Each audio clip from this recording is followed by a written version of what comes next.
Out of the Box. Hello, I'm Trent Mason-Helder and welcome to another episode of Out of the Box. Joining me is a man who shot the absolute lights out at Albion Park last Thursday night. He's been red hot and he's been telling me all about it all week. So he says he's pretty confident again this week. Let's find out. Warren McDonald, welcome. Pretty confident? Yeah, look, sensational night of racing. Good betting night and I'm looking forward to it. And you reckon you've got plenty of winners for the punters as well?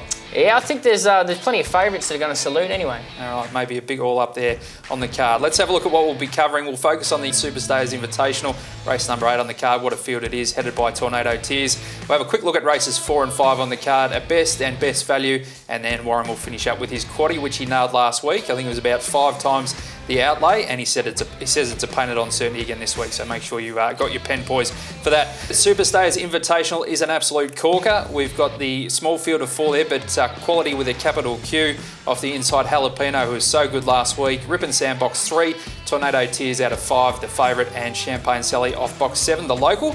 And to be fair to say, Champagne Sally probably leads, but for how long? That's the big question. She's certainly got the pace, but pressure seems to be her problem. So it's we're unsure how far she will be in front for. Okay, talk us through how you see them settling. Champagne Sally in front. Will Tornado Tears just sit outside her like he did last week in the Gold Cup? Yeah, look, I think he can probably get forward in the race. Jalapeno's no slouch off the inside there, and he'll probably drive up. So look, it's a bit tricky. It's a tricky race.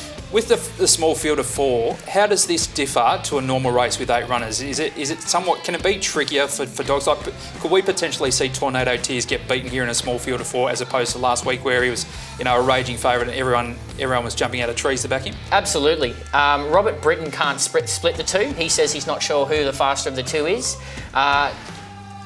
Rip and Sam sits in behind them and he gets the camp, and look, he may be able to lower the track record himself, so don't be writing him off. Okay, so you tipped the track record to go off last week, and Tornado Tears duly saluted, knocking off Dashing Corsair's long-standing record.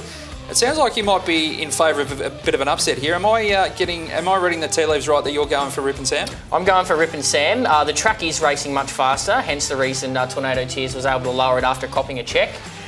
Rip and Sam to camp behind, and if the real dog turns up, I'm tipping he'll break the record. Wow, well, we've just seen one of the best stays of all time last week. Tornado Tears break Dashing Corsair's track record, and this bloke's going to call it that it's going to get beaten this week. I'm with Tornado Tears. He's just a class above. There's nothing this animal can't do. I think he wins again, and punters land are with me. They think the Tornado will be winning again on Thursday night. Let's have a look at race number 4 on the card here, the free-for-all, and I'm going with number 7 here, Lady Olivia. I just think Lady Olivia has a bit of value, and from box 7 can get the job done. What about you?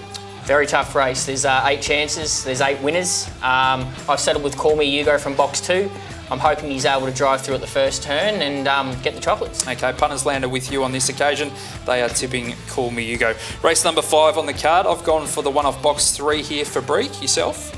I've gone for the red runner, Barra Trip off the inside box. I think he can ping and lead, and he may just have enough to hold on. Okay, and punters land also with Barra Trip off the red. Time for best bet and best value. You can open the batting here. What's your best on the card? My best on the card is race 6, number 2 not available. The Victorian was sensational last week.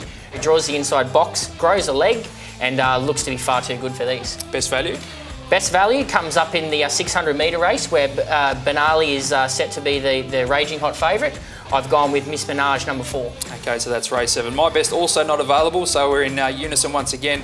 We delivered last week with Tornado Tears. I think not available can win again, and my best value comes up in the race that Warren's value runner is in Miss Minaj. I'm going with Sin's Magic. That's race 7, number 7. Time for the quaddie, which you said you're absolutely going to bring home for us once again. What are your numbers?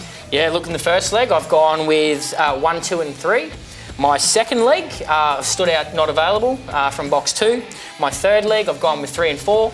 And to round it off, Rip and Sam or Tornado Tears, numbers 3 and 5. Thanks for watching. Make sure you go to UBet for the latest information and gamble responsibly. We'll be back in a couple of weeks. We're going to have a week off next week. We'll be back in 2 weeks' time, and we're going to focus on the Winter Cup.